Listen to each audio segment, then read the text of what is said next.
what you call live. What's up with you guys? It is your boy West Coast, and we live in the building, man. How's everybody doing? How's everybody doing? It is your boy West Coast, along with Henny the Moore, my blood relative, man, and we are out here ready to give you guys your Cowboys content for Tuesday night. Tuesday night, you guys already know Tuesday night. Henny the Moore and West Coast are always going to bring you guys the best of the Cowboy content that we can bring. You feel me? So I appreciate everybody that's tuning in and everybody that's decided to stop by and give your boy West Coast an opportunity to win your business, your Cowboy business today. So we're gonna be on here for about an hour and a half, man. I need everybody right now, no matter where you're watching at, I need everybody right now to hit that share button, and I need everybody right now to hit that star button. You feel me? Everybody hit that share button and then hit that star button. You know what I'm saying? Appreciate you. Let's get it. Let's get it. So, yo, man, let's see what we got in the building so far, man. Y'all say hello. Say hello to West Coast. As I say hello, y'all say hello to me. I'm gonna say hello to you back. Shout out to everybody that's watching on YouTube. Shout out to everybody that's watching on Facebook too, man. So we had ourselves a good game last night, and Cowboys got the dub. I know a lot of people are extremely ecstatic and happy about that. And guess what? We are about to talk about it tonight. We're about to talk about it tonight in all of its totality. So make sure you guys continue to tap in with us, and let's get it, man. Let's get it. But Henny, man, how you doing today, man?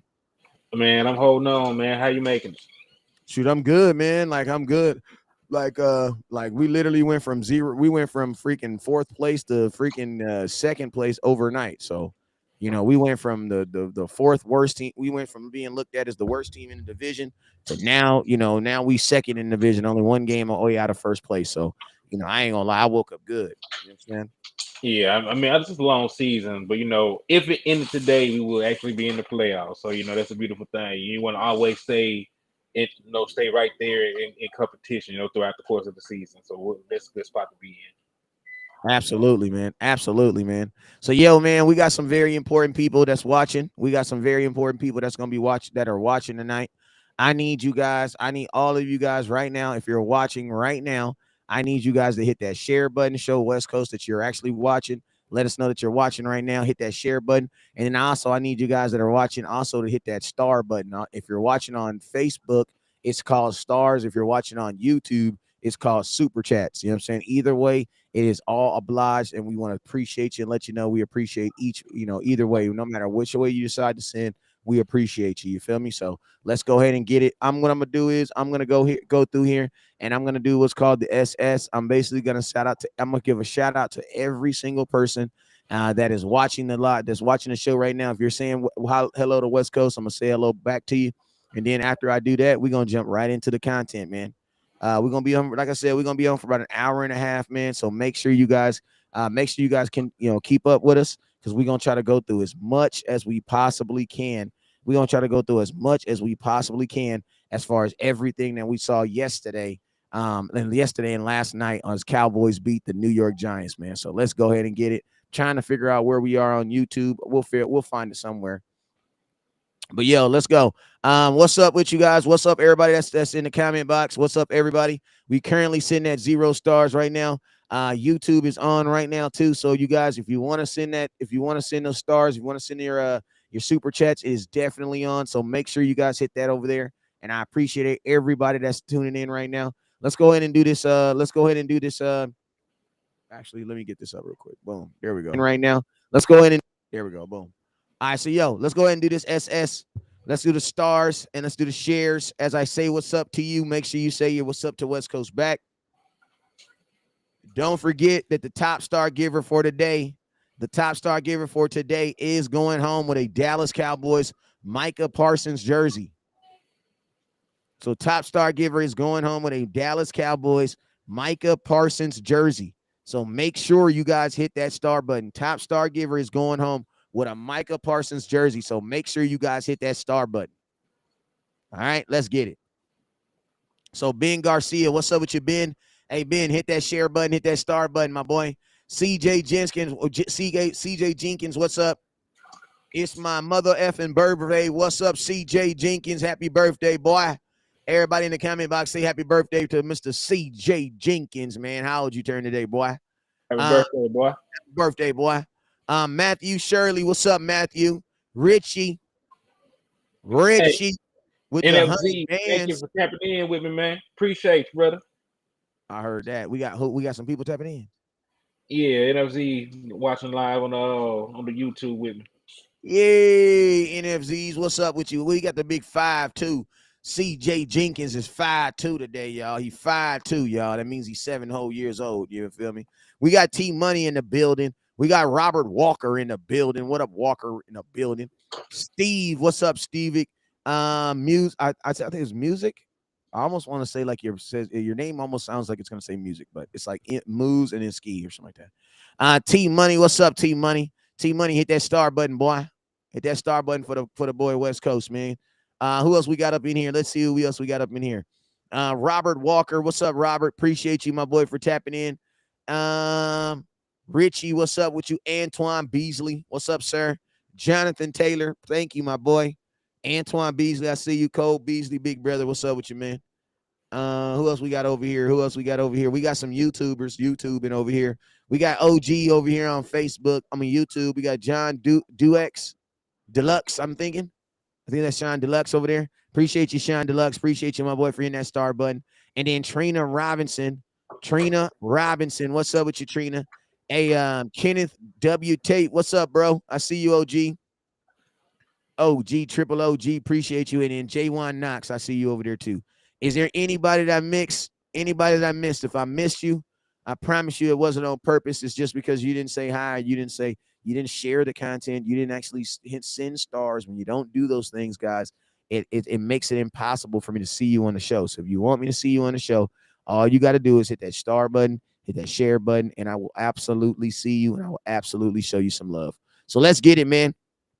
Let's go ahead and jump right into it, man. Let's go ahead and jump right into it. If you haven't already, hit that share button, hit that star button. Top star givers going home with a Dallas Cowboys Micah Parsons jersey. So let's go, man. Cowboys versus Giants. Cowboys get the win. The whole world watched the game because it was definitely shown, Monday Night Football. So it was easy for the entire world to see. But I'm going to tell you guys this right now. I'm very, very proud of my quarterback. I'm proud of Cooper Rush. I'm proud of what he was able to do. The reason being, and I'm not trying to be over exaggerated. The reason why I'm saying this is because, man, you got to see it like this, man. Last night there were two quarterbacks that were playing, and you had a backup quarterback playing a starting quarterback, and at the end of the day, it was a starting quarterback who actually made the play that actually sealed the game for the Dallas Cowboys, and that was you had a starting quarterback throw an interception. Shout out to Richie with the 100 bands. Like you had the starting quarterback actually create the fatal mistake in the game for him. So my quarterback, who was a backup quarterback, went out there and did his job, man. He went out there and he did the best of his ability. And you know what, man? That was probably the best game of Cooper Rush's career. I mean, You yeah, know you can go back and compare it to the Vikings game. In the Vikings game, he threw for more yards, but he did have a turnover. He had a bunch of errant throws there. When you look at the Cincinnati game, he had a bunch of errant throws there that could have been intercepted. This was the cleanest game I've seen from Cooper Rush. I know he doesn't have a bunch of turnovers, but he did not have. I don't think he threw a single turnover worthy pass last night. I think he was very accurate, very decisive with the ball. So I want to give him his props for what he did do, man. So yeah, shout out to Cooper Rush. And hey, speaking of Daniel Jones, that boy was a first round pick, and Cooper Rush looked like the better quarterback last night. I know Daniel Jones has not been a good quarterback for the duration of his career, but it just goes to show you, man, your draft spot means absolutely nothing. absolutely nothing, man, because man, I led in with this all week. I was just very confidently saying that Cooper Rush was a better quarterback than Daniel Jones. Like, and I'm gonna be honest with you, I believe it even more now. You know what I'm saying? We had the better quarterback last night. And to be honest with you, considering my quarterback is on is on the injured list right now, he's not able to play. That made me excited. You know what I'm saying? I think Cooper Rush made himself a lot of money last night. You know what I'm saying? In the grand scheme of things, he made himself some money. Because I know there were some teams that were looking at Cooper Rush like, damn. You know what I'm saying? If you were to be honest with you, the team that we played, the New York Football Giants should be interested in Cooper Rush because he showed that he is better than their actual starting quarterback. So salute to Cooper Rush for doing his damn job, man. Like Cooper Rush, like sometimes, man, you just want to praise people for just coming to work and doing their job. You know what I'm saying? Like, he just, my guy came to work and he did his job. He came to work and he did exactly what was asked of him. So it's like, I personally can't really get, I don't have anything negative to say about Cooper Rush. He played the game of his life. He did not make he wasn't the reason why we lost this game. Yeah, he might not have been the reason why we won it, but as a Right. backup quarterback, he could have easily been the reason why we lost it, because that's typically what happens in the world of being a backup quarterback. You know what I'm saying? You Exactly. you so I mean, I'm happy for Cooper Rush. And more importantly, this was a real game for Cooper Rush. You want to know why? Because this is the first time where a game where a team actually was able to prepare for him. You guys got to remember, in that Minnesota game, things were a little bit easier. You want to know why? Because, man, teams did not have the opportunity to prepare for him because they didn't even know Cooper Rush was playing, man. So think Yeah. about this. Defenses had same amount of time that they had to prepare for Dak Prescott. And guess what? At the end of the day, Cooper Rush walks off the field with the dub. So salute to him, man. Salute to him. I'm gonna tell you this right now, man. Every night I always had this conversation, but I'm gonna tell y'all this right now. If you, and I'm not trying to rain on Cooper Rush, and I'm not trying to like just say anything, but there are some dumb ass fans out there, and if you're a dumb ass fan that thinks that Cooper Rush is better than Dak Prescott, I'm just gonna say you's a dumb ass fan. You either a dumb ass fan or you've only been a Cowboy fan since 2022. Now my cousin is looking at me because I know we were supposed to be more politically correct on the show No. because we're trying to grow the brand, but I had to go there. They're gonna have to find me for that one. Go ahead, No. cousin. No, you're fine because I've been Oh, arguing fine. with they. Oh, I'm Yeah, fine. Oh, yeah. Because there's some things you can't do, and disrespecting my starting quarterback is one of them. And don't get me wrong, I like Cooper Rush is playing right now. He is on our team. I'm never going to drag him, say he's a bad quarterback, say he sucked, any of that. I'm going to support Cooper Rush because he is a quality backup quarterback. But he is just that. He is a quality backup quarterback. Dak Prescott was fifth in MVP voting last year. All right. He did not win MVP, but he was fifth in MVP voting last year. He received MVP votes several years of his career. He's been a Pro Bowl player multiple times. He just set the franchise record for passing touchdowns. And let's go in totality. The man has only lost 33 games in 7 years. All right. He's only lost 33 games in 7 seasons. mm. That's barely like 5 games a year. The guy has the fourth most wins as a starting quarterback since 2016. He's top 10 in passing yards, top 10 in passing touchdowns, top 10 in completion percentage, top 10 in QBR, all since 2016. So since he's came into the league, he's been a top 10 quarterback by every metric. Yeah. So for y'all to sit here and say Cooper Rush is a better quarterback than that, you're dumb. There's nothing that actually supports that. There's nothing that actually supports that. Right? Except for your opinion. Yeah, he Except had for a your opinion. he had one bad game, and I think it's more so to do with recency bias. The last thing you saw, has a way of shaping your opinion on things. And he That's did play, very bad last time that you saw him, and he did, not play up to his standards in the playoff game. However, over his entire body of work, he has shown that he is a better quarterback than Cooper Rush. He has beaten plenty of good teams in his time. He has an 18-24 record against winning teams. I know that does not sound good, but when you look at it, Josh Allen is like 12 or 15, 12 or 16. Justin Herbert has a losing record as a starting quarterback. Kyler Murray has a losing record as a starting quarterback. So, Joe Burrow, I know y'all like him. Overall, he has a losing record as a starting quarterback. facts. So, like, y'all cannot just sit here and say Dak Prescott is this horrible quarterback when he's beating most of the guys that they put over him statistically and wins wise. It doesn't make sense. Like, people have their pet cats in the media, but like, there's not really a guy that champions Prescott in the media, so it's easy to shit on the man. But like, he Facts. has done nothing to get this ire from the fan base, and it really rubs me the wrong way because of all this man has been through, and has still went out there and performed. Man lost his mother. Man lost his brother. Man has dealt with depression himself. His own owner, slandered him in the media during contract talks. So like, he's been through a lot just recently. And then with the injuries and things along those lines, and y'all don't even think about this stuff from the perspective of this being a living human being that's going through stuff and handling things from a day-to-day basis.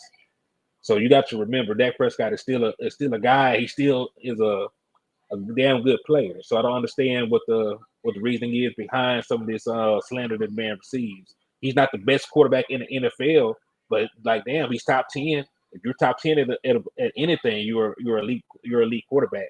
So that's all I really have to say about the matter. We're not going to give people who down talk their own quarterback the time of day on the show for any longer. But we were going to move on forward and talk about the good things we like with the Giants. Yeah, man, because man, I think you said it best.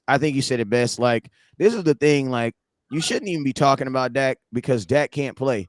So it's like, if you're saying anything about Dak right now, you're just hating. You're just hating. You know what I'm saying? Because the dude can't even play. Like, we need to focus our attention to guys who are actually playing actually playing. You know what I'm saying? So let's talk about someone, because I'm gonna tell you, the more we guys talk about Dak Prescott, the more we're gonna have to talk about freaking why Noah Brown needs to be viewed as the number one receiver in Dallas. And that's just being real. Like, Right. Noah Brown, like, listen to me, you guys. I'm gonna tell you this right here. The Dallas Cowboys might want CeeDee Lamb to be their number one receiver, but he's not. He's not. Do I believe he can be a number one receiver at some point? I do believe he can be a number one receiver at some point. But I'm going to tell you this right now. Noah Brown is the receiver of this point, and that is right now. That is right now. And I'm going to be honest with you guys. Like, I'm going to make a video tomorrow, and it's going to start calling out the disservices, man. Like, there is a disservice that they are doing to Noah Brown, a guy who has actually earned the right to get the targets and earned the right to be in the position that he is in. So since he has earned the right to do that, the Dallas Cowboys have to give him an opportunity. Mm-hmm. Like, you have to give him an opportunity. And I'm gonna tell you, the biggest thing right now, the biggest thing for Noah Brown right now is he's being used as a savior, man. Because I'm gonna tell you this right now. Yesterday, which I did not like, what I did not like from when I seen yesterday from the play calling and just their utilization of Noah Brown, is my boy Noah Brown had a ridiculous play. And guess what? He did not get the ball again the whole second quarter, man. His third play was that big play that he did for us. And then guess what? He did not get the ball again. I And think I'm he gonna be caught the honest with ball you, man, like like, two more times after that, but that it was a very late in the yeah, game no, after they no, went back no. to That's what I'm saying. He didn't get the ball again that half. And then it. after that, he got the ball one time in the third quarter. And he got the ball one time in the fourth quarter for a total of 5 catches. And think about this, man. He was balling, bruh. Like, think about this. They actually made a cognitive decision. And I'm going to tell you, it actually worked out this time because CeeDee Lamb actually came through for us. But the Cowboys actually made a cognitive decision to go to CeeDee Lamb over Noah Brown. Like, they made that decision because it was clear, man. Like, it was super clear. Like, Noah Brown just ended up getting by the end of the game, Noah Brown, who was balling with 3 targets going into the second quarter, and in the middle of the second quarter, ended the game with 5. He caught 2 more balls. Think about this. And I'm going to tell you, man, this is actually a Cowboy thing. Like, I keep telling you guys that we have a problem where it's almost like we punish guys for playing well sometimes. Hey, can I add something in here while we talk about Noah Brown? Go ahead. Amari Cooper on the season, 19 catches, 219 yards, 2 touchdowns. Noah Brown, 15 catches, 213 yards, and a touchdown. So, like, you have a guy that is giving you similar production to an Amari Cooper. So, you know what I'm saying? Like, what's what you're saying is, like, people at face value might think you're crazy. But, like, when you really look at the numbers and how much he's producing, like, yeah. Like, he damn sure would be the number one receiver on the team right now. Like, look at he's averaging 14 yards a catch. You can't argue with that kind of production. Yeah, man. So it's like, right now the Cowboys' focus needs to be, because fair football says that he should be getting the ball. Like, fair, like, and I'm gonna tell you this right now, like, that stat is like hella skewed, the stat that they use on Amari Cooper, because I'm gonna tell you what happens is this. What people will see is, like, Amari Cooper had how many yards in the first 2, how many yards did he say? How many yards? Because I saw this 219. tweet. I saw this tweet too, and I can tell you who did it. Dan Fontaine, who wrote the tweet, and he's the king of taking stuff superly out of context. Because I'm gonna tell you this right now. What the tweet doesn't mention is that Amari Cooper got most of those in the first game of the season versus the Buccaneers, and then proceeded to get 3 catches in the next 2 games. So think Mm-hmm. about that. The reason why Amari Cooper was there, not because, and I don't want us to say that Noah Brown is playing as good as Cooper, because he's nowhere near it. He's not even close. The problem is last year, Amari Cooper had this first game where he had 137 yards. And then over the next 2 weeks, they threw him the ball 6 total times. I don't know. I think they're comparing like his 3 game Yeah, stretch this year. but I know there's some. I ain't gonna call them idiots, but there's some. We traded Amari Cooper and it was a good thing. There's some people that I swear this is what they do. They attach themselves to an idea, and even when that idea is wrong, they never divorce it. Like, No. if you're still yelling at the Dallas, if you're still okay with the Cowboys trading Amari Cooper, like, I'm not saying you're a real Cowboy fan, but you're more like, that doesn't make any sense. Like, even the people who don't agree with me on stuff agree with that. That was not a good trade. It was not a good trade. Like, there's no way that you're saying that this is a better team without him on this team. Now, praise God for Noah Brown stepping up, but bro, let's just be real. Look what Amari Cooper is doing right now. You know what I'm saying? Look what he's doing right now. So it's like, man, Cowboys, man, the number one thing. I didn't even really want to make this about Amari Cooper, but because needs to be about Noah Brown, solely about Noah Brown. This is what I say about the Dallas Cowboys and Noah Brown. You gotta give him the opportunities that he's earned. Because I'm gonna tell you one thing that the Cowboys are doing to Noah Brown. They're doing exactly the same thing that they did to Amari Cooper, and that is let him make a play and then never target him again. And that's what they do. Like, to be honest with you, the Dallas Cowboys are actually being fair in how they're treating their receivers, because this is how they treated Dez. This is how they treated Amari Cooper. This is how they're treating Noah Brown. Like, just being real, like, this is how they treat guys who play well at the wide receiver position for them. They make plays and then they go away from them. That's what they do. So it doesn't surprise me. So that's why I'm saying you might as well just put Noah Brown as your number one, because the Cowboys are already subliminally treating him like a number one receiver. So you might as well give him opportunities. You know what I'm saying? What are your thoughts? What are your final thoughts before I switch over, man?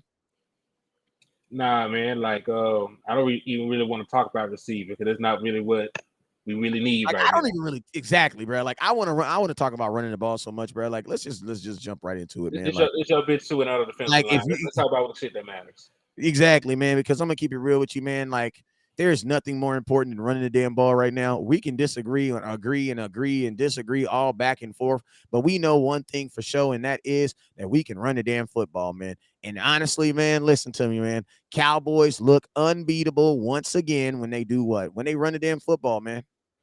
That's just what it is, man.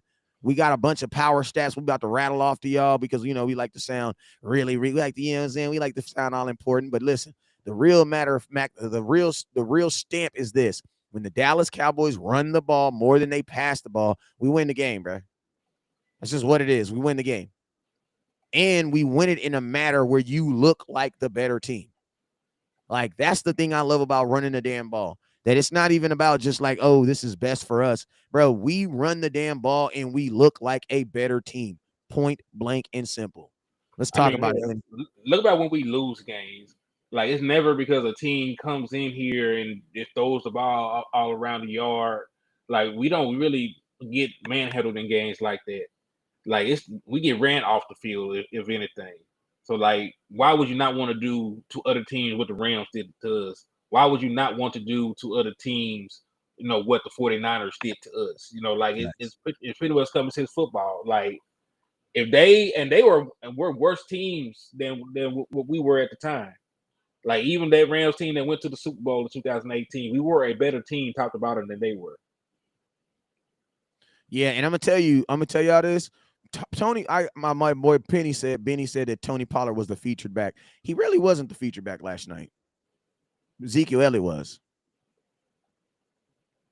Ezekiel Elliott was the featured back for the Dallas Cowboys. Ezekiel Elliott is the one who they led the charge with, and then they brought in Tony Pollard. Like, man, Ezekiel Elliott has like, and I don't want to come off like an apologist, you know what I'm saying? Like someone that's just always defending him, but it's like, I just don't think that some of you guys like understand the things that Zeke has to do that Tony Pollard has no responsibility for doing it. He just doesn't have the same responsibility. You know what I'm saying? And it's like, it's crazy because I've been saying it this right here that the Cowboys, one thing that we know for sure last night about our offensive line is that our tackles are way better than our guards.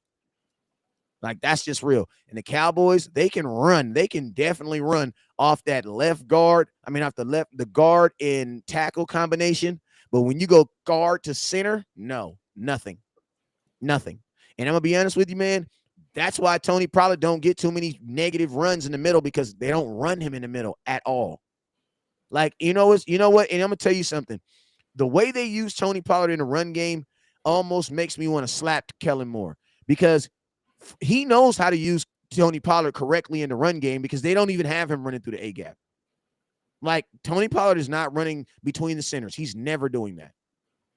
So it's like when I actually see them using him correctly in that fashion, it makes me wonder, like, how the hell can you not use other people correctly? Like, you can physically see that he can't do that. So guess what you do? You don't require him to do that. You know what I'm saying? You keep Tony Pollard on the ends, hitting sidelines like he always does. And that's his best trait. That's part of the reason why West Coast wants him on the edge. Like, I'm going to keep it real. I don't want Tony Pollard in the backfield at all. And I'll trade you because if you put him at slot, he's probably going to be an all-pro. But y'all don't want to have that conversation too much because too many people, I don't want to argue. I don't feel like arguing tonight. You know what I'm saying? But I will say this, man. Cowboys, no matter what you do, man, Cowboys need to run the ball 30 times a game, bruh. I was in a live space last night, man. People try to tell me, West Coast, it's not just about running the ball. Like, you got to run the ball effectively. You got to run the ball. You got to be creative. I'm like, bro, you got to be like that in the passing game, too. Like, it's so funny, all the excuses people will use not to just say run the damn ball. Oh, man, I'm saying you can't run it. Like, you just can't run it. Just run it. Yes, you can. Yes, you can just run it just to run it. Last night, the Cowboys just ran it just to run it last night. Like, we did that. We ran the ball just to run the ball last night. And guess what? We were very, very successful. Also, I'm going to tell you something that Kellen Moore showed me last night. Kellen Moore showed me that he actually can run the ball and that he can be creative and that he can use the run game to set up things. So guess what that lets me know? Over the last 3 years, he's been choosing not to do it. Because go ahead. No, I was just gonna say he showed you at the beginning of last year that he could run the ball when he wanted to. Like, you got to remember, we were like the #1 rushing attack in the league, up until the Ezekiel Elliott injury. But just Ezekiel Elliott getting hurt should not have changed the dynamic. These folks, they've been I know we've been beating the table for Tony Pollard to play slot, but they always had the intention to play him as running back. Nothing was wrong with Tony Pollard's legs, so they could continue running the ball if they wanted to.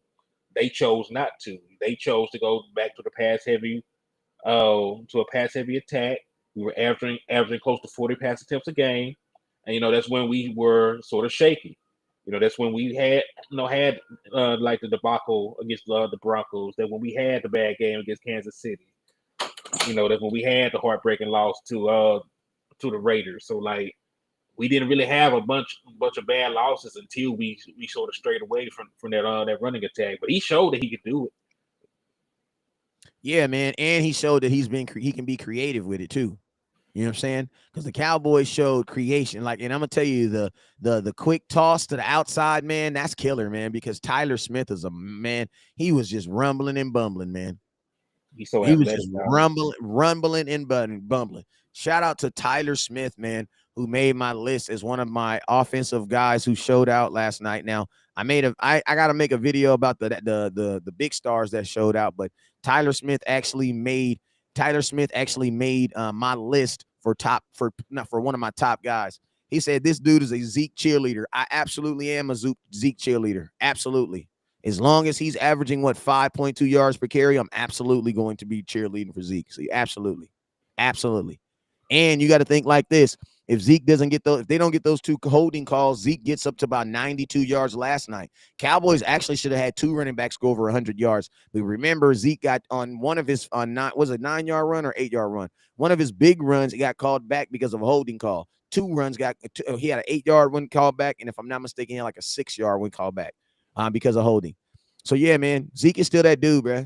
Like Zeke is still that dude. What you find is you just have fans that don't understand that just because you use a spoon to handle stuff that eats with a spoon, that a fork, like you guys will use a spoon and be like, oh, that fork is useless. Like I've never seen so many Cowboy fans that literally will pick up a spoon, use the spoon, and be like, oh, the fork is useless. Throw the fork away. The fork is not useless. Like, you know what I'm saying? Like, the fork is not useless. I'm not sponsored by Zeke. I'm sponsored by Common Sense. Like, I be asking, did you guys see him run last night? Did you guys see him? And I'm going to tell you guys, this is the thing that you guys, the real problem is when I say running back, the only thing that most fans think is running back. That's it. But if you don't actually understand that there's more that entails than just running the ball, then you would understand why we like Ezekiel Elliott and why he's able to do the things that he's able to do. And that's just facts. You know what I'm Hey, saying? real quick, let me answer Craig's thing. He asked, "Why did we throw the ball on that 3rd and 1?" Mike No, McCarthy actually, Mike McCarthy actually answered that. what'd he say? He says when we're calling the plays, there were always a run and a pass called. He said it was actually Cooper Rush's decision to throw the ball on that 3rd down. Okay, I don't like that decision. Zeke is explosive. What are you talking about? He had six. Bro, y'all need to just stop it. Stop it right now. Stop it with the explosive stuff. An Stop explosive it. run, Like, stop an it, explosive bro. run is anything over 5 yards. He had a Thank you, bro. 12 Just yard. stop it. You He like had a 12 listen to yard me. run. He had an 8 yard run. He had multiple runs that will be Thank considered you, bro. explosive Stop it runs. with the explosive crap. Stop it. Stop it. He, No, he didn't have a 47-yard run last night, but he had like a 20, he had like a 19, 18-yard run last night, and he had several runs over 5 yards. So just stop it with the explosive stuff. Just stop it. Like, just y'all, stop it. Y'all, y'all y'all got kill me with that. y'all play Madden. Like, Y'all for y'all real, y'all bro. expect these folks to hit their head on the goalpost. Like Derek him not even doing this stuff this year. 40 yards are Jonathan explosive. Taylor not No, even that's doing not this true. shit right Listen now. to me, Benny. 40 yards are not exclusive or not explosive because there's rarely even having 40 yards. Like, bro, there's rarely running backs to even an explosive play for a running back is any play over 5 yards. Like, and that's straight up true. Like, y'all just got to stop, man. And I'm going to tell you this right here. Even if Zeke ain't explosive, what you guys consider, Zeke is good at what we use him for. And that's the point. That's the point. Because Tony Pollard can do things that Zeke can do, and Zeke can do things Tony Pollard can do. And I'm going to tell you guys the love affair that we need to have is that we have them both on the same team. That's the love affair that we need to have, is that we have them both on the same team. I'm not looking at no Ohio State fan. I don't give a damn about no Ohio State fan. An Ohio State film. Bro, that dude is, listen, I didn't even have kids when he was at Ohio State. I don't care about that. Like, y'all be talking about a bunch of stuff. Like, y'all just be trying to find stuff to argue about. Who gives a damn if Zeke is better than Tony Pollard and Tony Pollard is better than Zeke? As long as they're both black and on the same team, I don't give a damn. I don't care. Like, you guys literally try to find stuff to argue about every day. Like, it does not matter because they're both on the team and they're both getting used. Doesn't matter, man. This my point though. Like they are both on the team. They are both on the Bro, team. You can use them both. To some fans, that's their whole argument. Like, they don't know. They can't talk about if the linebackers play good. They can't talk about if the defensive line play good. The only thing they can talk about is Zeke is better than Tony, or Tony better than Zeke, or Dak Prescott better than Cooper Rush better than Dak. That's the only thing they can talk about, bro. Are you guys' powers only limited to that, or can you use them for other things? That's all I want to know. You know what I'm saying? Can we use those for other things? As long as Zeke and Tony Pollard are on the same team, who cares? Use them both. But I will say this. Tony Pollard last night, you know what he proved to me? That he needs to get moved to slot. I'm just being real with you guys. I'm never going to let that go. And I'm going to tell y'all this right now. When Tony Pollard goes to his next team and he becomes that dominant Deebo Samuel guy that I knew he could be, that's when you guys will be like, oh, yeah, I see what he's talking about. Oh, yeah, I see what he's talking about. Yeah, I see what he's talking about. I see what he's talking about. And then folks talk about Zeke at Ohio State. We had a guy on the show that lives in Memphis sat here out his mouth and told you that this man was playing receiver at college, and y'all still holler about running back. Brad, it doesn't matter. Listen to me. It doesn't matter. It They doesn't matter. still they were still If you holler about think, running listen back. to me. If you think Tony Pollard is better than Zeke, good. Get a run the damn ball hat. If you feel that confident about it, do you ever run the damn ball hat? Because if you're not, you just talking. Like, I don't give a damn. You think Tony Pollard's better? I don't. Congratulations. Do you ever run a damn ball hat? Because I'm just saying, all y'all folks that be swearing up and down that Tony Pollard is listen, you should have a run the damn ball hat.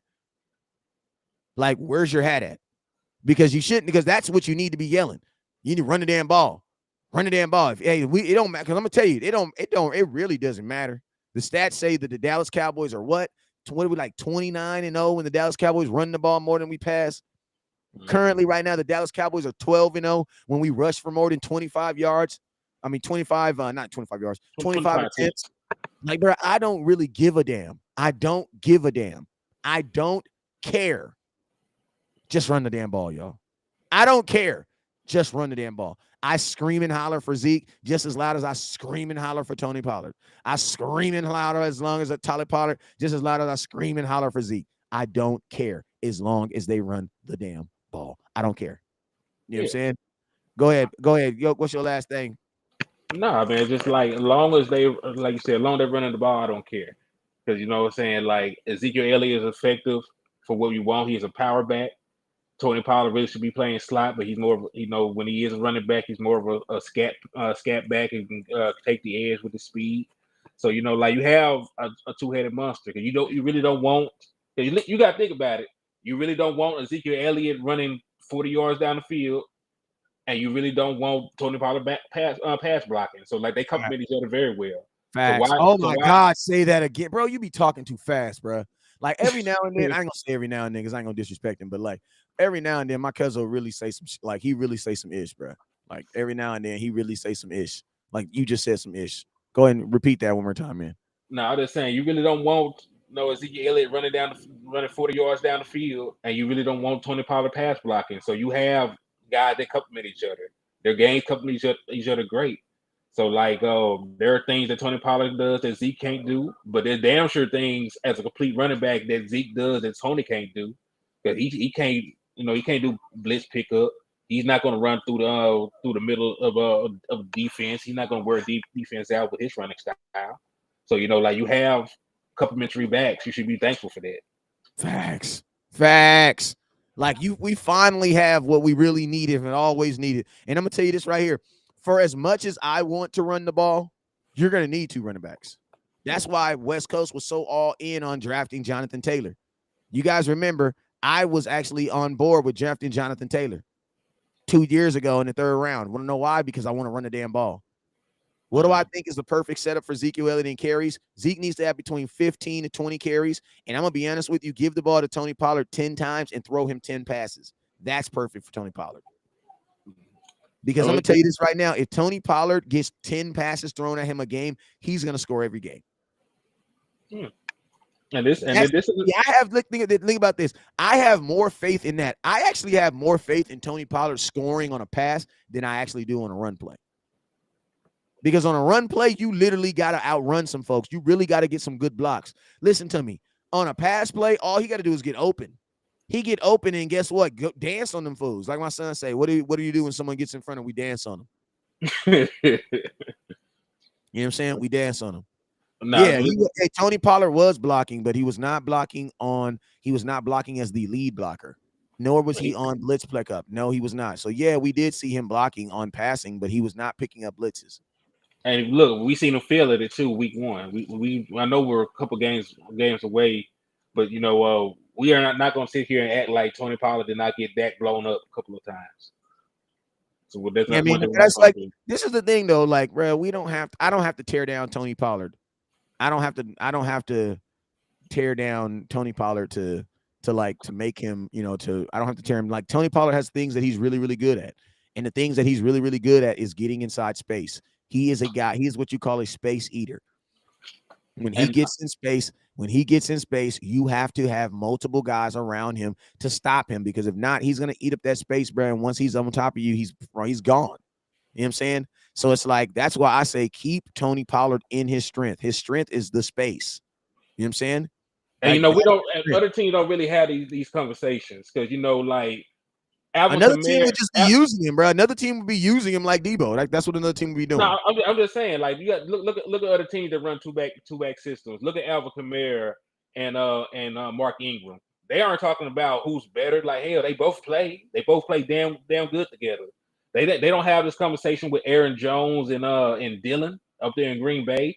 Like hell, they both are good backs. They both do different things when they're on the damn field. Like we can like I don't understand why our fan base can't just enjoy both running backs. Because they're Like weird. Because they're like weird, bro.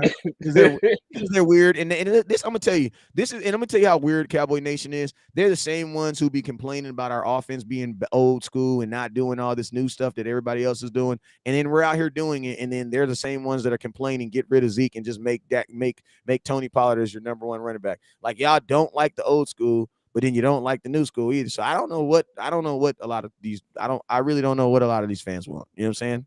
Like I really don't know what a lot of fans want. You know what I'm saying? Because they want to have this new style of offense. With this new style of offense, all have a guy like Tony Pollard playing wide receiver. Oh, thank you, Benny. I'm glad you mentioned it. Kareem Hunt and Chubb, like two backs, coexist everywhere else but Dallas. Y'all want to make it And they're about not. two players. I'm gonna give you guys a hint real quick, just so you won't sound dumb on any inbox or any comment box. The Dallas Cowboys are not releasing Ezekiel Elliott. He has like an unpenetrable contract. So it's like if you want to take a look at it, you're more than welcome to take a look at it. You know what I'm saying? But the Cowboys are not about to eat $12 million to get rid of Ezekiel Elliott, and you only got to pay him 14. And then think about this.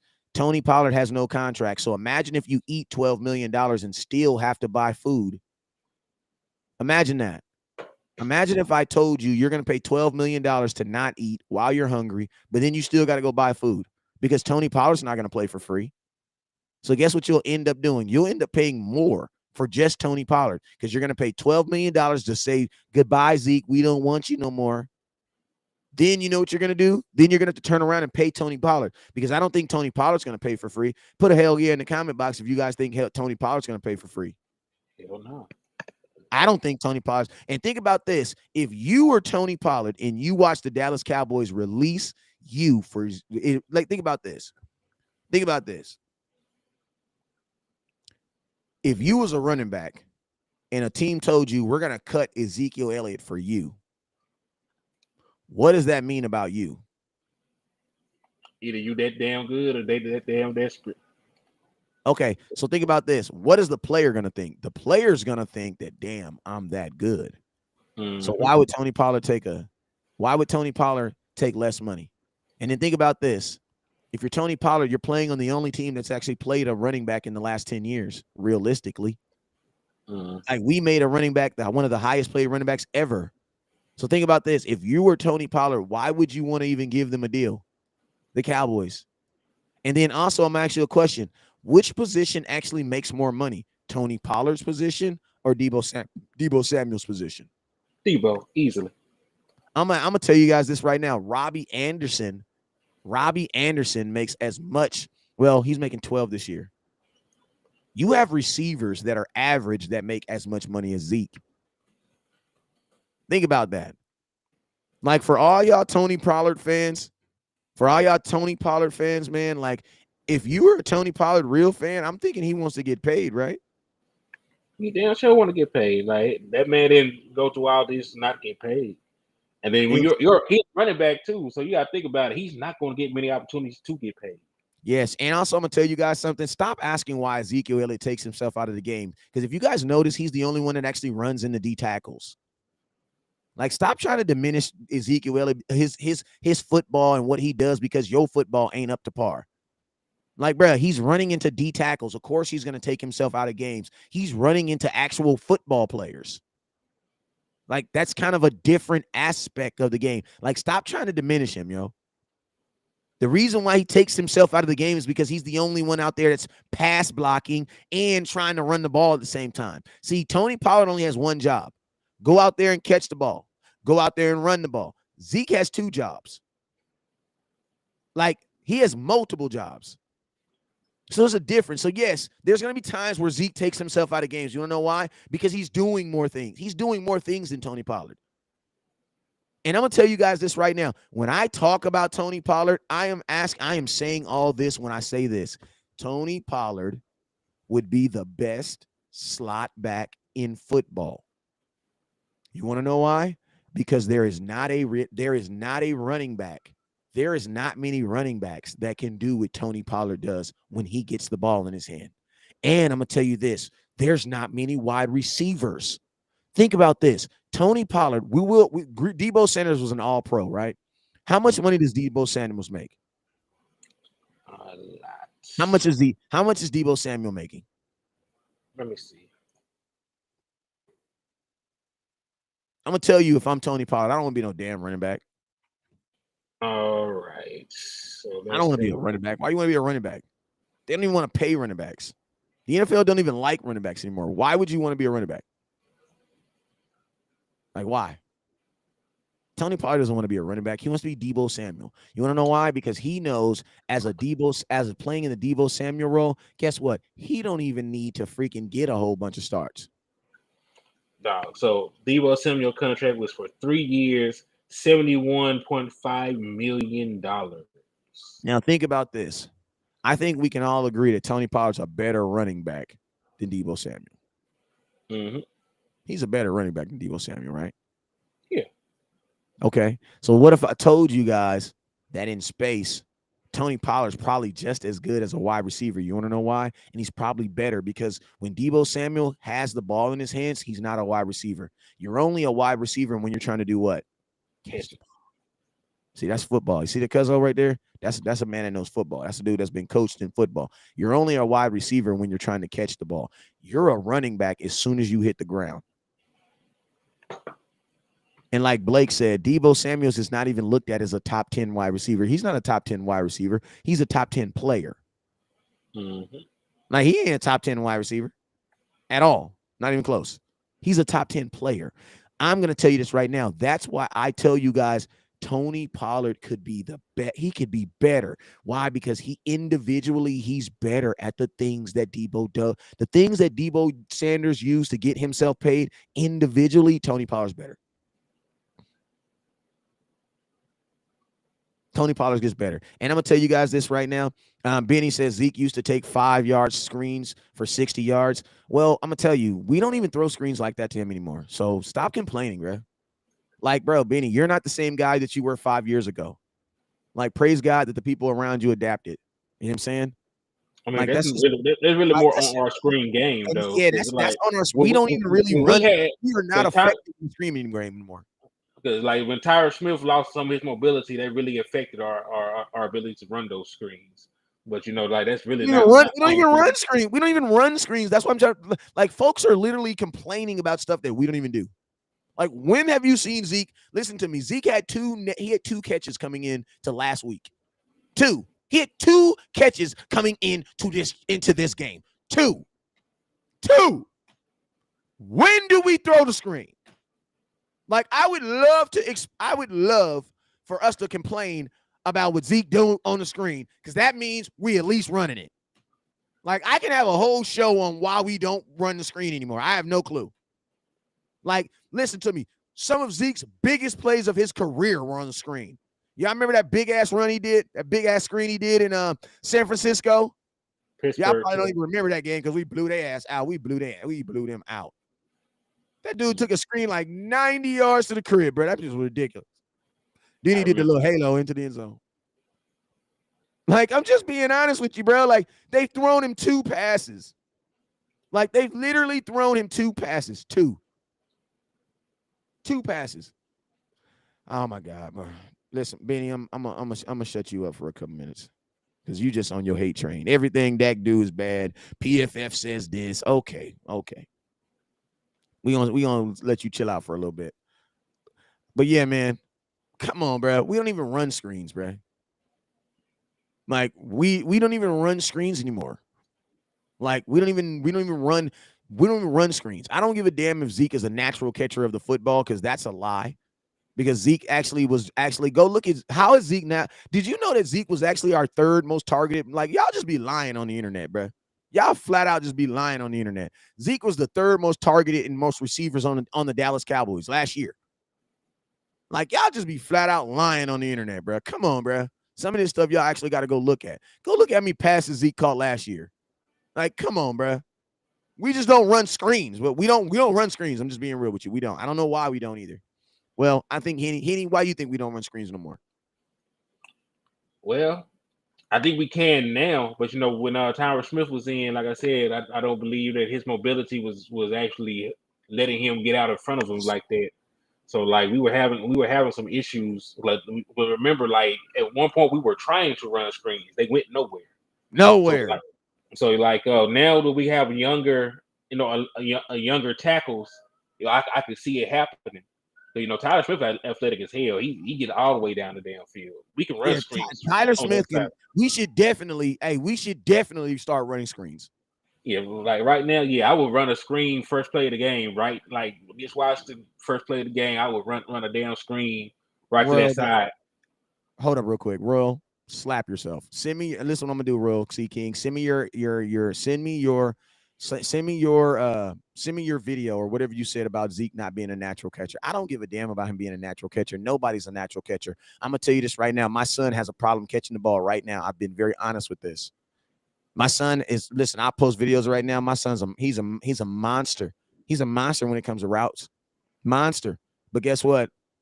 He's not a natural catching the football. Who cares though? You know what we do? We catch balls every night. He ain't got to be a natural.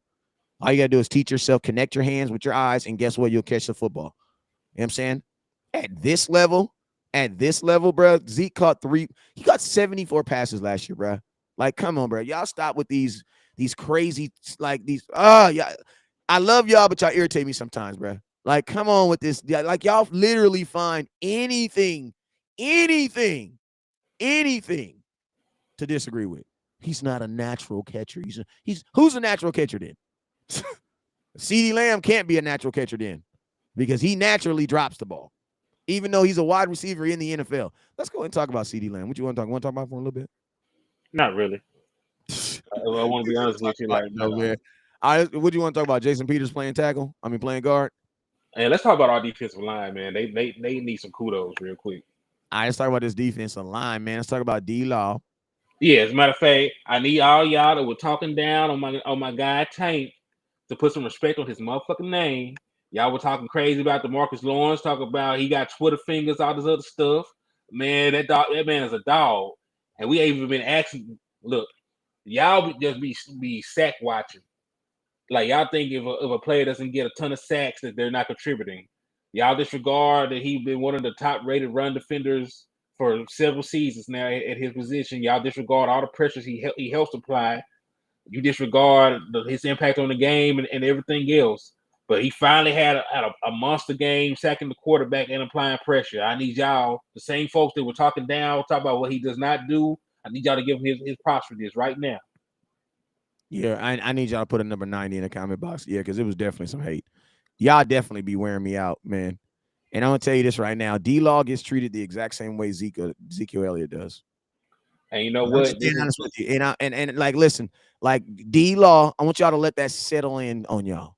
D-Law gets treated the exact way Zeke gets treated, exact way. If Z-Law doesn't get, if D-Law could have, think about this. Not even did he have a good game, bro. Listen to this stat line. He had 6 tackles. He had 3 sacks. He had 7 quarterback pressures and 3 tackles for a loss. Bro, that is not a game. That is a career game, bro. Listen to me. If Micah Parsons was not on this team, you guys would say that D-Law took over this game. The only reason why you're not going to say it is because your heart just won't listen. You guys think you're hating by saying, listen, you're not hating by saying nice stuff about D-Law. I think some of you guys have wrapped your hands so far around Micah Parsons that you almost feel like you're cheating on Micah Parsons if you say anything positive about other players. Like, yeah, D-Law was playing good, but he was playing good because Micah Parsons was, no, bro, he played good because he's Micah, because he's freaking DeMarcus Lawrence. That's why. Look, DeMarcus Lawrence was an All-Pro before he even made it into the league. Before Michael Parsons made it to the league, DeMarcus Lawrence was an All-Pro player. And look, I know, you know what? It's sort of a gift and a curse because like he had the 14 and a half sacks in 2017. And they held on to that. That's really that. In the next year, really was got him paid. But like, dog, like he's more than just a pass rusher. Like, y'all don't understand all the dynamics that he adds to the defense. And even for y'all that be watching, watching the sacks, the man's been injured a lot these past couple of years, playing through injuries, and still being productive. So of course he's not going to have these gaudy numbers, but he's Hey, can I healthy ask you right a now. question? Did Patrick Mahomes win a Super Bowl after he got paid? No. Okay, Patrick Mahomes officially fell off. Mm. What it is? He got paid and he fell off, bro. By sheer deduction, by some of you guys' math, Patrick Mahomes fell off. Well, shit, if that's the case, then Josh Allen's not going to win the Super Bowl this year or next year after that either. Then, right? I'm He just got saying, paid. if you really think about it, if you guys use the math that you guys use on the rest of the players in the NFL, then if that's the case, then that means Patrick Mahomes fell off then, because Patrick Mahomes won a Super Bowl on a cheap rookie contract and has not won a Super Bowl since, and he got paid. So technically, Patrick Mahomes fell off. Ain't nothing you can tell me. If we're gonna use that math, we got to use that math on everybody. He fell off, bro. That's just what happens. You know what I'm saying? Listen to me. We got to stop using the wonder stat. We find one wonder stat that they like to talk about on TV. The stat of the day is sacks, and that's the only thing that. Listen to me. DeMarcus Lawrence has been a world-class stopper of the run, and he's been our best run stopper for a very, very long time. But guess what, man? Man, you need something on the other side. So I'm gonna tell you this right now. I am definitely. He says the production declined dramatically. His production did not decline dramatically. He was injured. Like his production did not dramatically decline. Like, Like dog, like this think is about it like this. like He only the played difference. 7 games last year. He still had Thank 3 you, sacks. bro. That's what I'm saying, bro. Like you guys are thinking like DeMarcus Lawrence played 17 games last year, bro. He did not play 17 games last year. Like he Yeah, was he was injured. hurt. He played He was seven hurt, seven and he games. absolutely balled week 1, bro, versus Tampa Bay last week.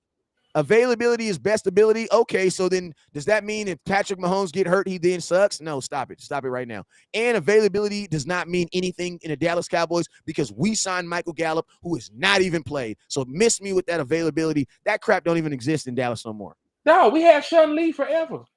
Like, bro, we paid a wide receiver $60 million who has not caught a ball on that contract. Has not. So no, availability is not the best ability in Dallas. That's not true. They don't care about availability in Dallas. No, they only care if you good They when you don't. show up. They only Think care if about you this. We have good when you another show wide up. receiver, Washington, right now, who's hurt, who's getting paid, and who's not doing anything.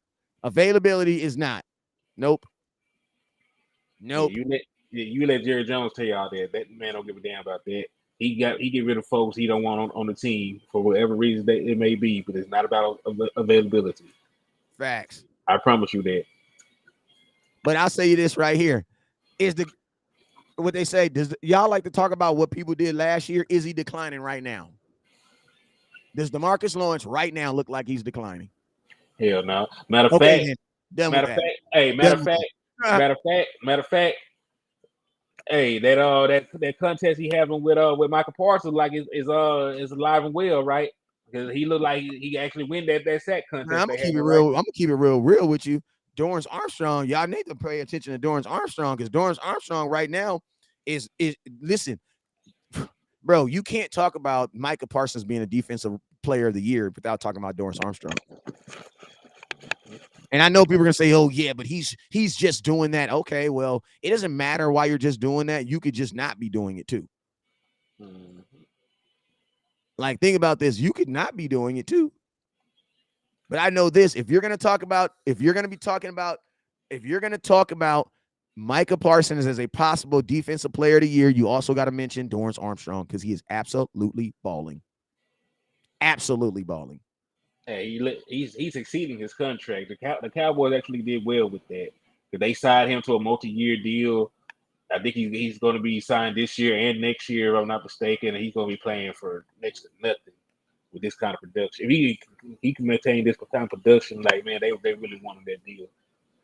Mm-hmm. People says Armstrong and Fowler have both come up clutch. Yes, hey, I'm gonna tell you this right here. Dante Fowler was a damn good signing for the Cowboys. Mm-hmm. Like listen, everybody that Dan Quinn brings in, I trust. Like at this point, like he ain't missed yet. Yeah. Just like folks be talking about Drake albums and stuff, talk about you don't miss. Like, that man ain't missed. Yeah, they didn't do anything. Hey, Cavante says bump Randy Gregory. Hey man, I'm gonna tell you this right now, Cowboys. This is the thing about the Cowboys, and this is why I mean, listen, Randy Gregory's in a different defense in Denver. So I think it's gonna take him at least a year. He's playing a 3-4 now. So he's actually not even playing the same type of defensive scheme that he was playing in Dallas, because in the Dallas, we play a 4-3. In Dallas, he has his hand in the ground. In Denver, he's standing up over a tackle, trying to run off and get off. That's a totally different approach. If he gets the hang of it, we'll see. That's all I'm gonna say, because there's who's to say he gets the hang of it. You know what I'm saying? But at the amount of money that they're playing him, one would like to hope. You know what I'm saying? One would like to hope. He says Armstrong, he's a solid player, but nothing special, bro. I mean, how can you say nothing special? That's a fan talk. That's fan talk.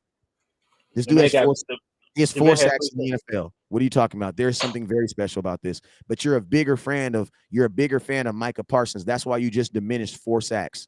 Even though he has more sacks, he has just as many sacks as Micah Parsons does.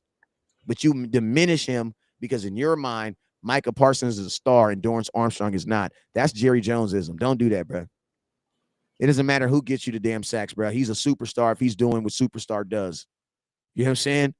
Like, he's a superstar if he's doing what superstars do. That's just like saying Noah Brown. Okay, but Noah Brown's not good. Yeah, but he's playing really good. Yeah, but that's just because. No, bro, what are you talking about? There's a lot of receivers on teams right now that are not playing well. You know what I'm saying? That are making a whole lot of money, and they're not playing well. Ask the Giants.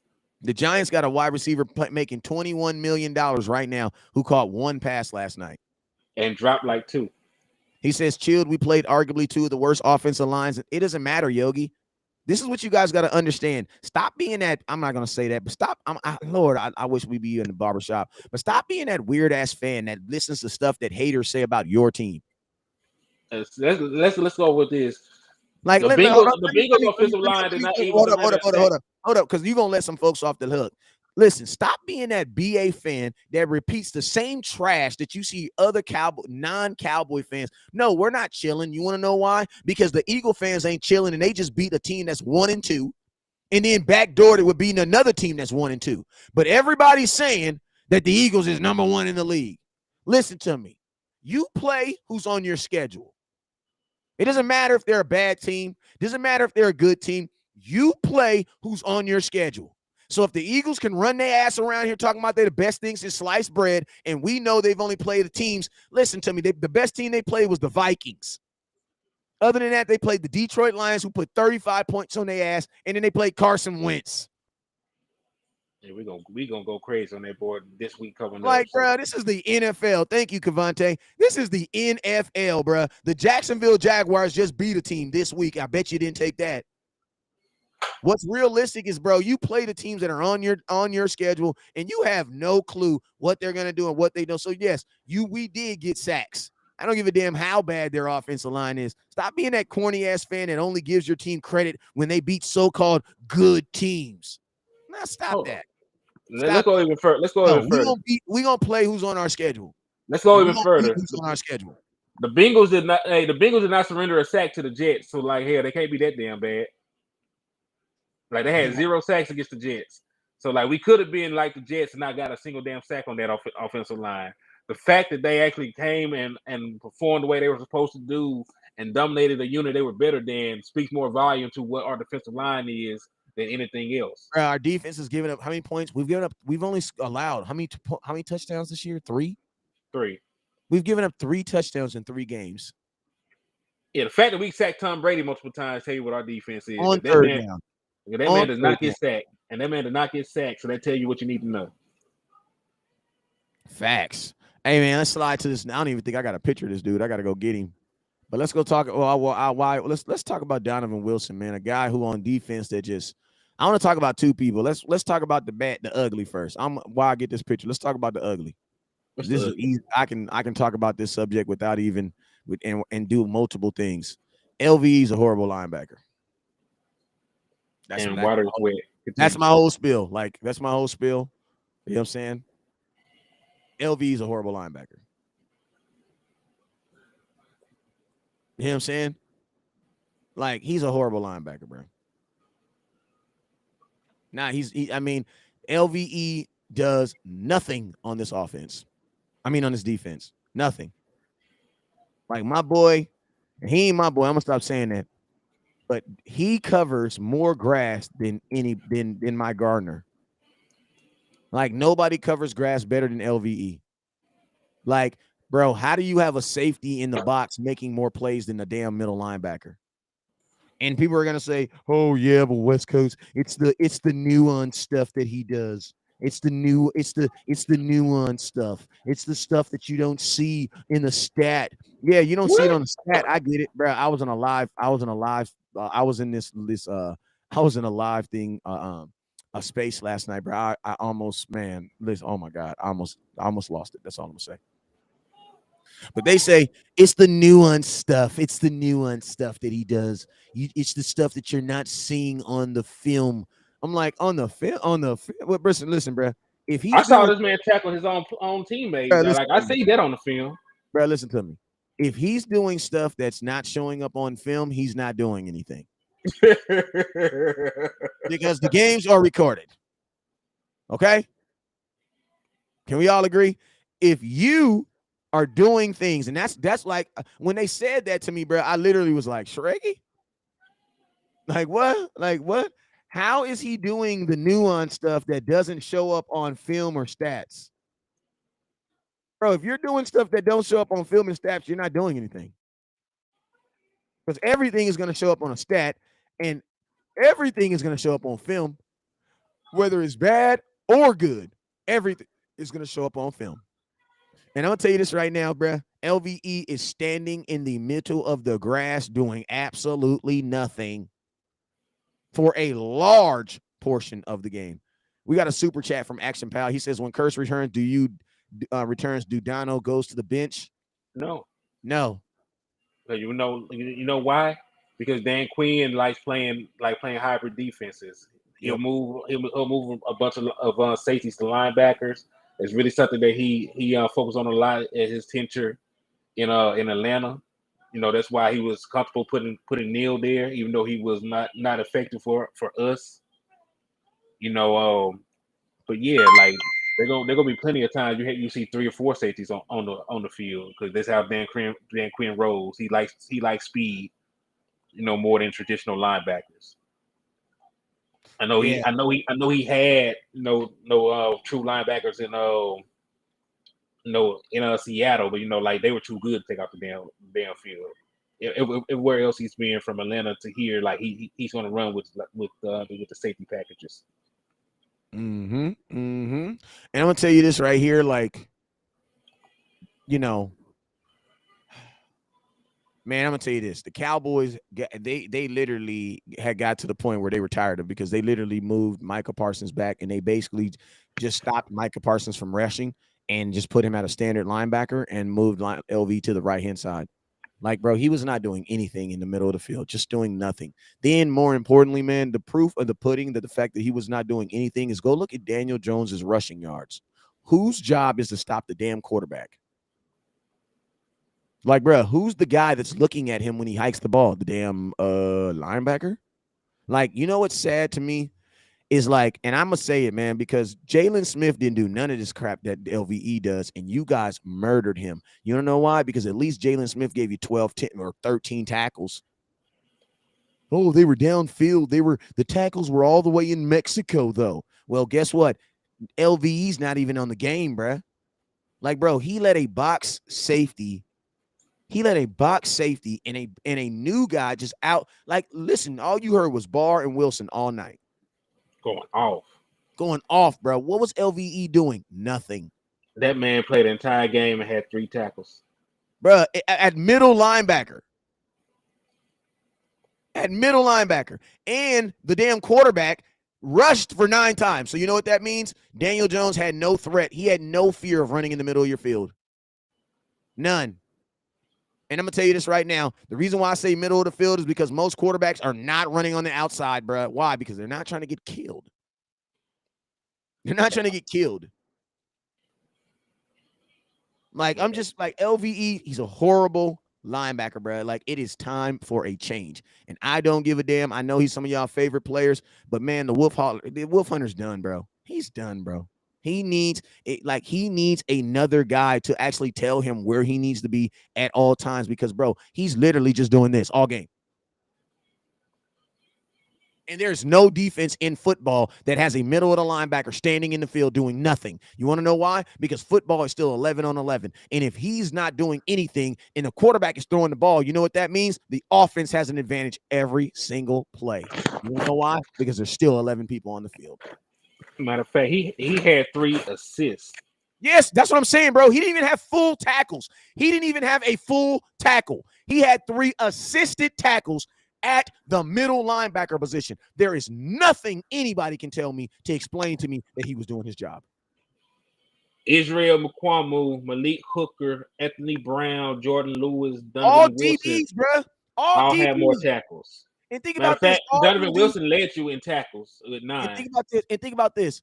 The sad thing about it is them is all DBs. Them is all dudes that are 10 and 15 yards away from the football. Bro, he is 7 yards from the damn quarterback. And you don't have one tackle? Not one. Playing middle linebacker, you don't have one tackle playing middle linebacker.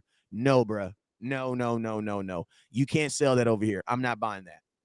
And matter of fact, hey, you can't sell that over here. I'm not going to let Anthony Barr off the hook either. He did not register a single tackle his damn self. So like I know but he wasn't playing exclusively middle linebacker. Well, they moved him. Yeah, but I need him to do something. I need him to do something as well. I know this is about LVE, but like we're playing a lot of defensive back and we're not really getting much from either linebacker. More so LVE, but Anthony Barr did not have a great game either. Mm-hmm. So like that's something we need to address. So, like hell yeah, Donovan Wilson and Curse are probably going to play a lot if this trend continues. Yeah, because I mean at this point right now, give me more safeties. Yeah, they're outperforming all of your linebackers. And you can even include Michael Parsons in there as a linebacker. Of course, what he does doing as a pass rusher it's amazing. But like, he doesn't really play linebacker like that. We really running 2 linebackers and safeties most of the time. Yeah, man. So that's why I think this defense is great, but I also think that there's areas of this defense where we can improve that would really show improvement on this defense very, very fast. And it's like, this defense is going to be on the field. Like they're going to be on the field a lot. Why? Because your offense doesn't score enough. So since they're going to be on the field a lot, we have to make them better in the area that they're better in, because at some point, some team's going to be smart and just say, F y'all, I'm running the ball every play. F that. I'm not about to get hit by Michael Parsons. F y'all. You know what I'm saying? Like somebody is eventually going to say that. You know what I'm saying? And I'm going to tell you this. I'm going to tell y'all this right here. Says Dan Quinn should have just told him, bruh, stop, just spy the quarterback. Listen to me. You couldn't spy the quarterback. The reason why listen to me. Defensive coordinators do not want to spy quarterbacks. Why? Because when you assign one guy to a quarterback and he throws the ball, guess what? That guy has no assignment. You just basically utilize that guy for nothing. And you can't do a quarterback spy when you have 7 sacks. Your freaking middle linebacker to do his damn job. Like, why does the quarterback feel so comfortable running in the middle of my field? Because you're not doing your damn job. That's why. You know what I'm saying? LVE's not a good linebacker, right? That's just what it is. He's not a good linebacker, and that's okay to say because the film actually supports what we're saying. He's not a good linebacker.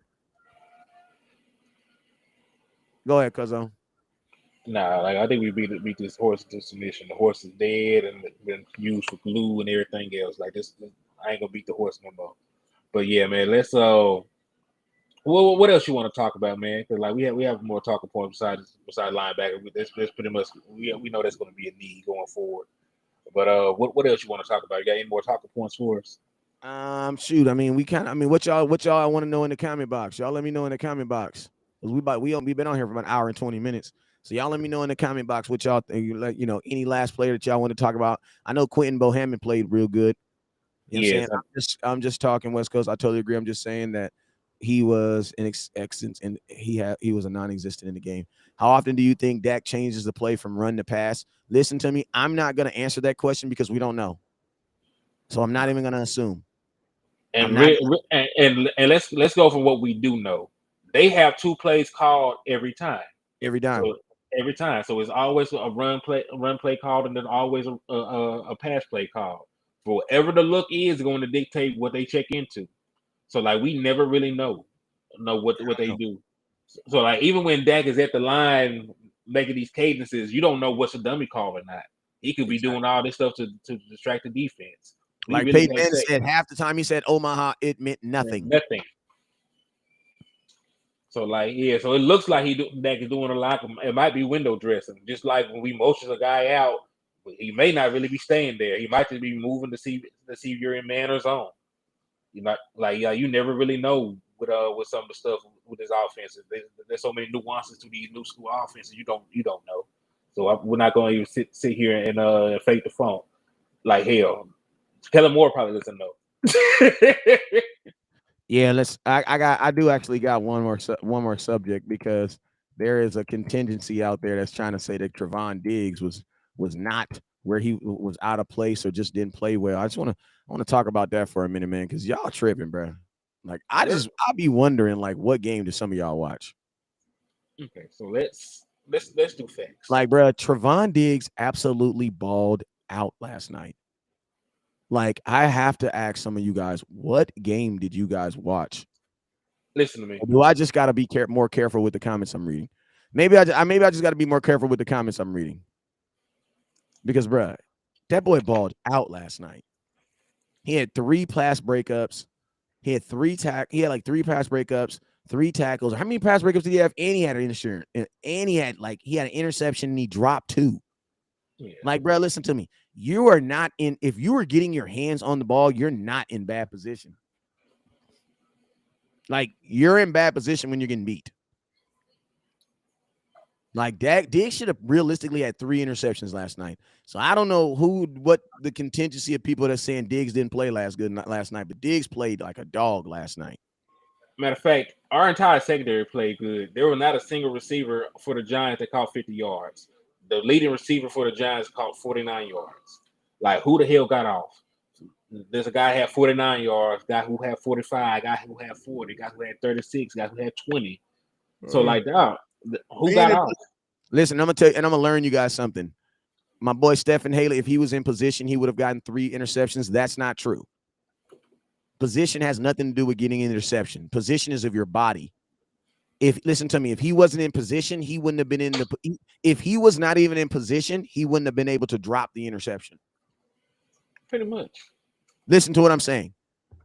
I'm a cornerback, teaching my son cornerback.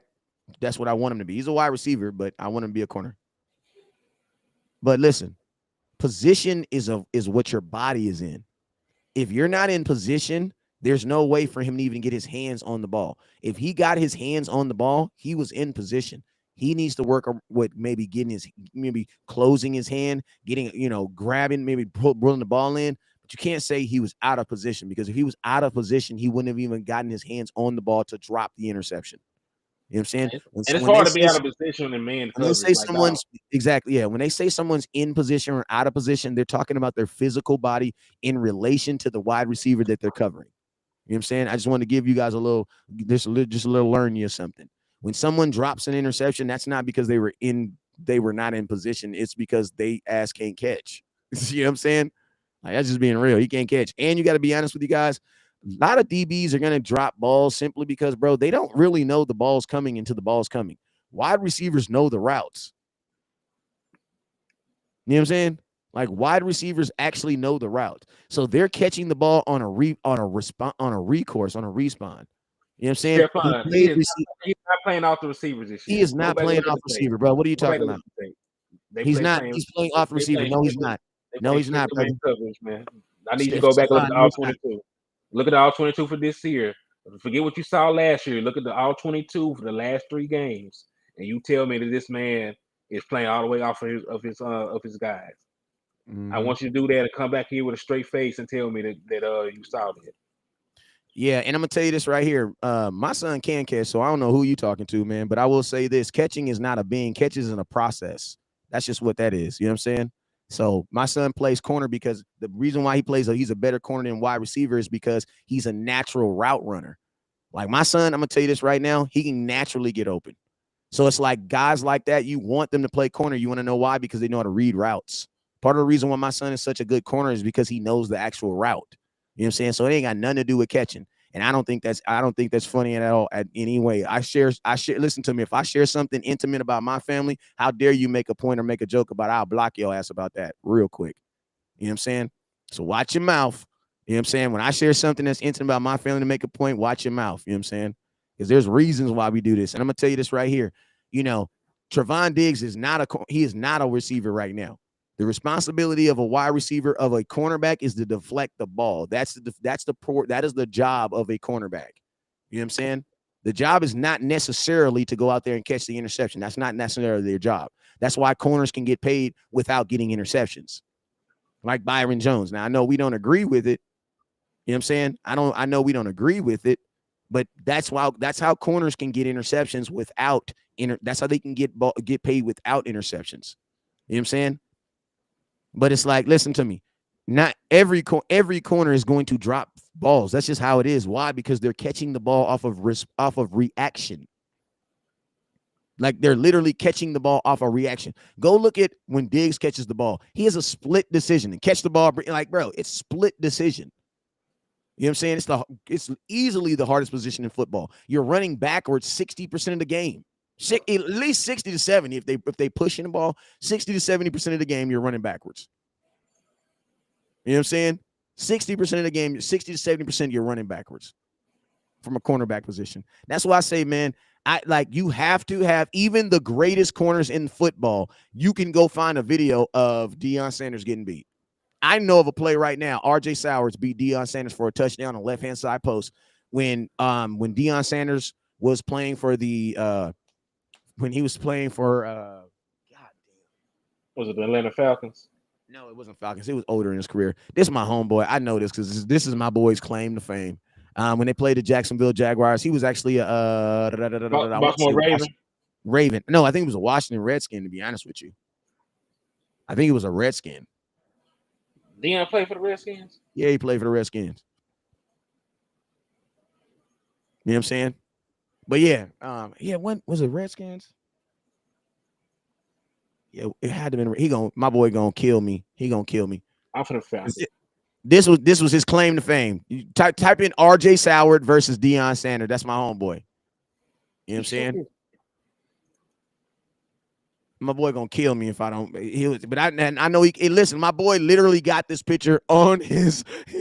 And listen, man, if I score a touchdown on Deion Sanders, it's gonna be my claim to fame too. Hell, you mean?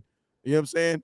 My boy literally got this. My homeboy literally got this picture as his profile picture, and I don't blame him. He said his name was R.J. Sowers. R.J. Sauer, he Jacksonville Jaguars. He came out of USC. He wore number 81, but he was a wash. Bruh, listen, RJ, if you watching, everything I'm saying is true, bruh. Come on, bruh. Like, come on. Like, you don't, come on. He had Mark Brunell throwing the ball. I remember he told me, Mark Brunell threw the ball so damn hard. Like, what? He said Mark Brunell broke one of his fingers, actually. But that's a little bit too much of my life. We've been on here for an hour and 30 minutes, man. Say, man, let them know where they can find you at, man.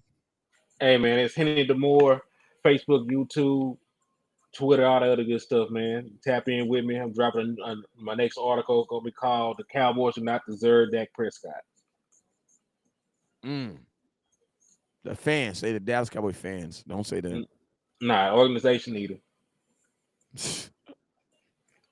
Jerry Jones already told you that there's no there's no issue, man. Jerry Jones said there is no quarterback competition. There was no quarterback competition at all. There's none. You know, Dak is our quarterback. You know what I'm Hey, saying? they be throwing stones at a glass house to try to hide their hand, man. Nah, we finna get on. I'm finna get on their ass. I heard that. Hey man, well I'm gonna tell y'all. Listen to me, man. I love y'all all that. I love all y'all. I love all y'all. Y'all already know what it is. Y'all know this is a passionate live stream. If so you guys already know. Put it in the comment box. If it's done, we gonna talk about it. No, if it's done, we gonna talk about you. If it's smart, we gonna talk about it. You know what I'm saying? That's what we gonna start saying. If you say something dumb, we gonna talk about you. But if you say something smart, we gonna talk about it. You know what I'm saying? Real King, appreciate you guys. Neil, appreciate you, my boy. My boy Cavante said he wasn't talking about me, so my bad, Cavante. You know we go hard though. But yo, you already know Brandon Stevens, all you guys, Jamar, appreciate you guys. Make sure you guys all hit that star button as you're way out. I think some of you guys didn't know Deion Sanders played for the Washington Redskins. I didn't know too until my boy showed me the picture of him scoring on him. But Deion was older. Yeah, I know. I ain't gonna know. You know what? I'm gonna just leave it alone because somebody gonna tell my homeboy and he never gonna leave me alone for that. So I don't give a damn what nobody say. You can't take Brad. He scored on Deion, bro. Yeah, you can't take that away. You can't Can't take take that that away away. from nobody, bro. Like you scored on Deion Sanders, bro. Like you can never take that away from him. You know what I'm saying? Never. He don't give a damn how old Deion was or what number Deion was wearing, because he sure didn't have on 21. Mm. Hey, I'm a corner, so I still got to ride for my boy. You know what I'm saying? Deion, I still got to ride for the go. But he damn sure didn't have on. He didn't score on. He didn't score on 21, Deion. That's all I'm gonna say. But he did score on Deion Sanders. And that's my dog too. He know I always get on his ass too. You know what I'm saying? But hey, man, hey, I appreciate everybody that watched, man. I appreciate everybody that followed through, man. You guys already know what it is, man. Never, he says, imagine being mad at the guy with the game sealing pick because he didn't catch two more. Kyle, you are funny. You are funny, Kyle. You are funny. All right, man. You guys already know what it is. Never look down because the stars up. Peace.